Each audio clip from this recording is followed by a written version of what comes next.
नमः शिवाय। दोस्तों, एक बार फिर आप सभी का स्वागत है हमारे विभिन्न ज्ञान दर्शन चैनल पर। क्या अंदाज है, क्या जगह है, आहा कहाँ कितनी खूबसूरती है यहाँ पर। प्रकृति अपने आप में यूँ समझ लीजिए कि पूरा का पूरा श्रृंगार करके यहाँ पर बैठी है।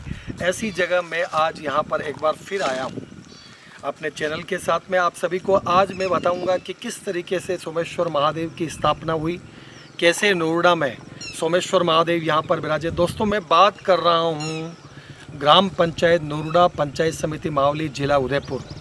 और नोएडा गांव अपने आप में कई वर्षों पहले ये बसा हुआ गांव। अधिकतर विप्र समाज के लोग, ब्राह्मण समाज के लोग यहाँ पर निवास करते हैं। और पूरे गांव की 36 कौम की आस्था का प्रतीक एक ऐसा दरबार, सोमेश्वर महादेव का पावन दरबार। सोमेश्वर महादेव यो तो भोलेनाथ जिस जगह पर भी विराजे वहाँ पर अलग अलग नाम से भगवान शिव को पुकारा गया। लेकिन आज हम जिस जगह पर हैं, मुख्य रास्ता आता है नोएडा गांव से भी आता है, पिपरोली से भी आता है, और ये सभी तहसील मावली के अंतर्गत आते हैं। सीधा का सीधा रास्ता जैसे ही आपको नोएडा से आपने बाइक उठाई, आप किसी भी मार्ग से आ रहे हो, ये रोड पर आपको दिखाई देगा। इतना पावन देवादिदेव महादेव का ये दरबार है, भगवान भोलेनाथ का सोमेश्वर महादेव के नाम से विख्यात है। तो आइएगा, इस स्थान का परिचय हमारे चैनल के माध्यम से आप सभी दोस्तों को मैं बताना चाहता हूँ। नोएडा से व्यक्ति चलता है मुख्य मार्ग से, सीधा का सीधा यहाँ पर आता है, और यहाँ का पूरा ये वातावरण देखिएगा। व्यक्ति यहाँ पर आकर के आहा क्या गजब का नज़ारा है। पूरा का पूरा अपना आप में ऐसा लग रहा है कि जैसे शिव ने अपनी अटल समाधि यहीं पर लगाई हो, और इस प्रकार का वातावरण यहाँ पर दिखाई दे रहा है। इसको आनंद के साथ में, आनंद सूत्र के साथ में आप सभी के बीच में साझा करने का हमारा जो विचार है।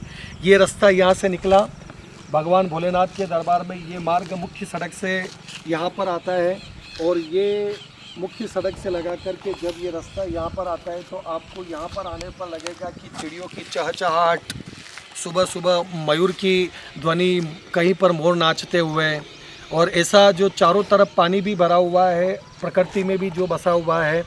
और व्यक्ति भगवान शिव के शिवालय में जाता है तो सहज रूप से चला जाए, ऐसा इस प्रकार से भक्तों ने इस दरबार को यहाँ पर बनाया। ये नोएडा में भोलेनाथ का ये दरबार, यहाँ पर पूरा का पूरा परिसर निर्मित किया गया। और शिव का ये दरबार यहाँ पर जब बना, पूरे गांव के लोगों ने सामूहिक रूप से 5 दिन की भगवान भोलेनाथ की प्रतिष्ठा करवा करके, 5 दिवसीय महायज्ञ करवा करके, और अनेक ब्राह्मणों के वैदिक मंत्रोच्चार के साथ में भगवान शिव को यहाँ पर विराजमान किया। भगवान शिव की कितनी वर्षों से इच्छा थी, भोलेनाथ की जो इच्छा होती है वही होता है, और भगवान की इच्छा थी कि वो यहाँ पर आकर के विराजे, तो भगवान शिव ने वही किया, और अपने साक्षात रूप में नोएडा में आकर के सोमेश्वर महादेव के नाम से बाबा विख्यात हुए। ये डेवलपमेंट भी बहुत ज़बरदस्त है अभी यहाँ पर, विकास की गति से भी अछूता नहीं है ये स्थान। आप यहाँ पर आकर के जब देखेंगे तो आपको लगेगा कि नोएडा में सोमेश्वर महादेव के दरबार में जितना त्याग किया गया, जितना समर्पण यहाँ पर दिखाई दे रहा है, उतना अन्यत्र शिवालयों में, गांव के शिवालयों में आपको कहीं देखने को बहुत कम मिलेगा। जहाँ पर भक्ति भाव जागृत है, युवाओं का यहाँ पर समर्पण है, और उसी के परिणाम स्वरूप ये बाबा का दरबार, ये देखिए हरियाली में आच्छादित है। ये मार्ग में यहाँ से जाते हैं भोलेनाथ के दरबार। सर्वव्यापी शिव भोला, धर्म रूप सुखकार, अमर अनंता बाबा के दरबार में, भोलेनाथ के दरबार में, शिवालय में प्रवेश करते ही आपको एक तरफ हरी हरी झाड़ियाँ, अलग अलग प्रकार के पेड़ पौधे, अलग अलग प्रकार की हरियाली, कई तरह के औषधीय वृक्ष यहाँ पर नजर आएंगे। उन पौधों के साथ में शिव के दरबार में यहाँ पर ये पूरा का पूरा परिसर अपने आप में सभी लोगों ने निर्मित किया है। देखिएगा, बैठने की भी बहुत सुंदर व्यवस्था। और अरे वाह वाह वाह वाह, बालाजी महाराज भी यहाँ पर विराजमान है। भोलेनाथ के 11वें रुद्र अवतार श्री हनुमान जी महाराज के यहाँ पर दर्शन हो रहे हैं। जय जय श्री राम। बालाजी महाराज के दर्शन करने के बाद में हमारी टीम, विभिन्न ज्ञान दर्शन चैनल की सभी लोग यहाँ पर जब भगवान शिव के दरबार में यहाँ पर अंदर पधारे, तो देखिएगा यहाँ का जो वातावरण हमें जब देखने को मिला, तो अपने आप में मुझे सबसे बड़ा आश्चर्य इस बात का होता है कि भगवान शिव जो अपने आप में अवधरदानी है, आशुतोष है, और भगवान शिव सहज रूप से मिले हैं यहाँ पर, बहुत सहज रूप से मिले हैं।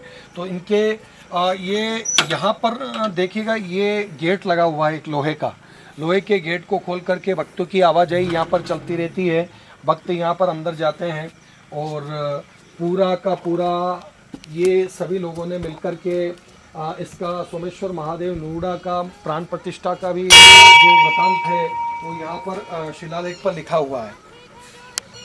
नंदी भगवान विराजमान है, जैसा कि भगवान शिव के समक्ष नंदी विराजते ही हैं। मंदिर बना हुआ है, मंदिर में आकर्षक रूप से खंबे लगे हुए हैं और खंबों के साथ में भगवान शिव का ये पावन दरबार। बोलो सोमेश्वर महादेव की जय। ये बाबा सोमेश्वर महादेव नूड़ा में विराजमान भोलेनाथ ने अपनी झांकी यहाँ पर जिस तरह अपनी झांकी, आहा कितना गजब का स्थान है, कितनी आनंद है यहाँ पर। और ये शिव के दरबार में भक्त जैसे आकर के अपनी मन्नत यहाँ पर मांगते हैं, मन्नत पूरी होने पर पुनः भगवान शिव के श्री चरणों में आते हैं, रुद्राभिषेक करते हैं, भगवान शिव को बिलपत्र अर्पित करते हैं और नित्य सेवा पूजा जो है सुबह से लगा करके शाम तक पूरे के पूरे अहोभाव के साथ में, पूरे समर्पण के साथ में यहाँ पर की जाती है। भगवान शिव जो इस दरबार में यहाँ पर शिवलिंग ये दिखाई दे रहा है। शिवलिंग के ऊपर नाग इतना विशाल रूप लेकर के, वासुकी नाम का नाग भगवान शिव के गले में रहता है और वो नाग देवता यहाँ पर विराजमान है। भगवान के त्रिशूल है, डमरू है, शिवालय जैसा होना चाहिए, शिवालय की जो खासियत होनी चाहिए, शिवालय में जिस तरीके की शांति होनी चाहिए, आहा आहा, बहुत आनंद के साथ में भोलेनाथ यहाँ पर विराजे हैं। बोलो सोमेश्वर महादेव की जय।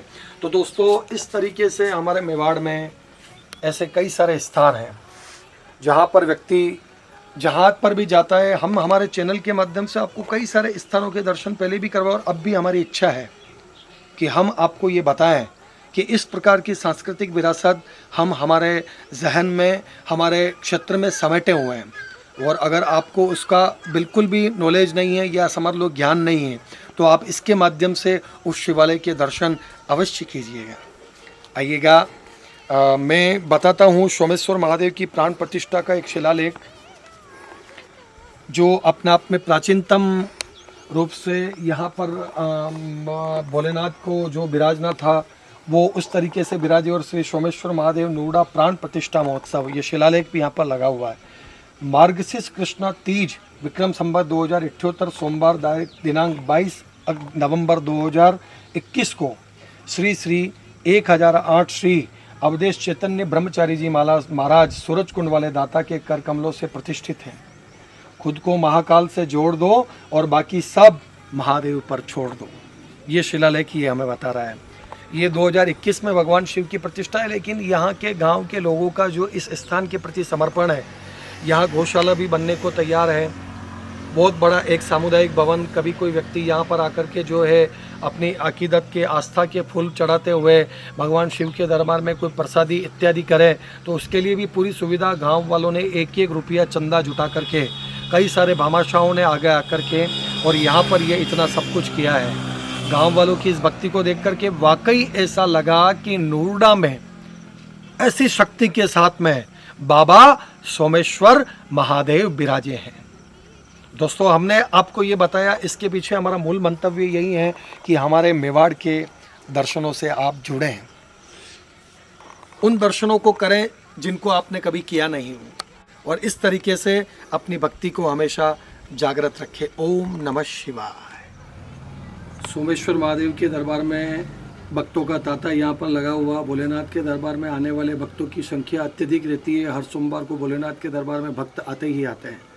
बड़ा गजब का नज़ारा वहाँ पर लगा और हम सभी जब हमारी टीम वहाँ पर पहुँची तो हरि बोल, नूड़ा के स्थानीय गांव के ही निवासी हैं, हरि बोल के नाम से पूरे क्षेत्र में विख्यात हैं।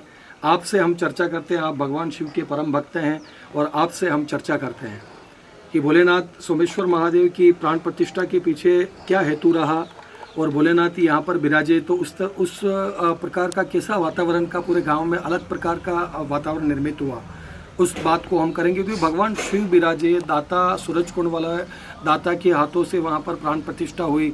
भगवान शिव का शिवलिंग अपने आप में बहुत चमत्कारी है।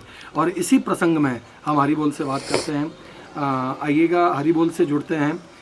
लोग कहते हैं कि आप हरि बोल हैं, आपका नाम अपने आप में ईश्वरी कृपा से, ऐसा नाम दुनिया में किसी का प्रसिद्ध नहीं होता है जैसा आपका हुआ। सोमेश्वर महादेव के इसी गांव में आप विराजते हैं। सोमेश्वर महादेव की प्राण प्रतिष्ठा का विचार कैसे दिमाग में आया सभी गांव के लोगों के, और भगवान शिव का यहाँ पर कैसे विराजना हुआ? जय सोमेश्वर महादेव। सबसे पहले तो मैं आप श्री पत्रकार जी से मैं नमन करता हूँ, और आपके बारे में क्या परिचय कराऊँ, जो एक लोकप्रिय आप पत्रकार हैं। हर कार्यक्रमों को अटेंड करके उस कार्यक्रम की बहुत ही अच्छी शोभा बढ़ाते हैं, और जिस प्रोग्राम में आप नहीं होते हैं वो प्रोग्राम ही नहीं होता है, और जहां आप पहुंच जाते हो वो प्रोग्राम क्या, पूरा गांव वहां उमड़ पड़ता है। और आपके आते ही वहां एक सैलाब भक्तों का उमड़ पड़ता है। और हमारे कल्पेश भैया को भी मैं बहुत बहुत धन्यवाद देता हूं। और रही बात अब सोमेश्वर महादेव की, जो एक सोमेश्वर महादेव जो है 12 ज्योतिर्लिंगों में से एक ज्योतिर्लिंग पहला नाम है, जो जिनको हम सोमनाथ के नाम से जानते हैं, उन्हीं को हम सोमेश्वर महादेव जी कहते हैं। तो इसी तरह हम 30 साल की भक्ति करते करते सोमेश्वर महादेव जी से हमने यही अर्ज की कि प्रभु, हम इस मुंबई महानगर में तो फर्ज निभाते हैं, पर हमारे गांव में भी आपकी प्राण प्रतिष्ठा हो और आप सीधे हमारे गांव आओ। तो एक दिन आते आते यहाँ हम राजस्थान की महाराणा प्रताप जी की मेवाड़ की धराधाम पर हम आए मुंबई से, और फिर हमारा महाकालेश्वर जाना हुआ कुछ भक्तों के साथ में। और महाकाल के बाबा के यहाँ जाते ही हमारे जीवन के सारे दुखों को तो हमने छोड़ दिया, क्या मांगना है क्या नहीं वो तो हम भूल गए, और हमने कहा कि बाबा हमारे गांव आ जाओ। बस ये पुकार हुई, और वहाँ से आए, और कुछ हमारे गांव के नवयुग मंडल बैठे थे। उसी नवयुग मंडलों में कुछ चर्चाएं हुई। कुछ हमारे भक्त भाई ने पहले मंदिर बना के रखा था, और कुछ संगठन टूट जाने के बावजूद वो कुछ मंदिर अधूरा पड़ा रह गया। उसी संगठन को फिर से शामिल होकर, और फिर सबके अंदर ऊर्जा आई, भगवान का बैठना हुआ, भक्तों का आना हुआ, लोगों के अंदर भाव और भावुकता जागी। और तब जाके हमने एक संकल्प रखा, अगर यहाँ इस मंदिर का नाम और इस शिवलिंग का नाम अगर सोमेश्वर महादेव रख देते हो तो मैं इस टीम में जुड़कर मैं काफ़ी सहयोग करूं। और हमने 1 लाख सवा लाख रुपए का संकल्प लेकर इस कार्य को शुरू किया। ये 1 लाख सवा लाख का संकल्प 15 लाख तक जाके पहुंचा, और फिर 15 लाख से लेकर 30 लाख तक, यानी 40-50 लाख रुपए का वहाँ काम हुआ। जहाँ एक कांटों धारी वाले कांटे जैसे जंगल वहाँ कांटे रहते थे, और वो भक्तों के भाव से और प्रभु के वहाँ के आगमन से आज वो भूमि भावुकता की भाव की भूमि हुई, और एक से एक कार्यक्रम हुआ। आज भक्तों का सैलाब उमड़ता है, और एक बहुत अच्छा तीर्थ स्थान हुआ जो आप सभी देख ही रहे हैं। आए दिन वहाँ कार्यक्रम हो ही रहे हैं। हम हर सोमवार को वहाँ प्रोग्राम होते हैं। तो जैसा हरि बोल ने बताया, सोमेश्वर महादेव की प्राण प्रतिष्ठा के पीछे लोगों का ये मंतव्य रहा, लोगों का ये संकल्प रहा। हरि बोल भी उसमें जुड़े। ऐसे कई सारे भक्त यहाँ पर जुड़ करके नोएडा में भगवान महाकाल का साक्षात विराजना हुआ। भोलेनाथ साक्षात रूप से यहाँ पर चमत्कारी अवस्था में विराज करके और भक्तों की मनोकामनाएं पूरी कर रहे हैं। भक्त जी से मिलकर के, हरि बोल से मिलकर के आप सबको इस बात की जानकारी इस चैनल के माध्यम से इसलिए विशेष रूप से दी गई कि यहाँ के स्थानीय भक्तों का कितना बड़ा भाव होगा, तब जाकर के भगवान शिव का इतना बड़ा शिवालय जो है यहाँ नोएडा में स्थित है। नोएडा गांव अपने आप में बड़ा भाग्यशाली है और धर्म प्रेमी ये गांव है। ओम नमः शिवाय।